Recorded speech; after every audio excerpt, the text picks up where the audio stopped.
Sénégalais, Sénégalaises, mes chers compatriotes.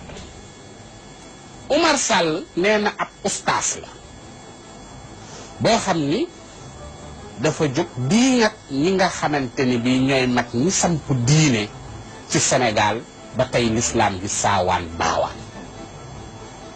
moom Oumar Sall dafa fàtte ni ba muy diingat mag ñooñu dafa xamul ni mag ñi ñoo samp diine fii ci Sénégal. ndaxte tubaab bi mu fi ñëw indiwaale woon na ab diine mais mooy diine chrétien tey bu ñu toon ak mag ñooñu Paul Sall lay tudd wala Albert Sall wala mu tudd Gontran Sall dañuy jàng tuuti nag di ñam ni ba tax ñuy diingat ñoo xamante ni bi duñu seen morom loolu nag dafa commencé di bari.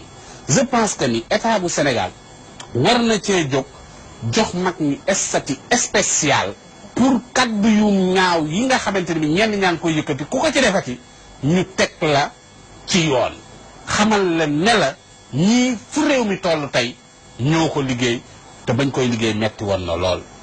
kon defe naa ni ustaas boobu na yem ca fa mu war a yem te xam ni mag ñi duñu ay caaxaan. mes chers compatriotes jërë ngeen jëf.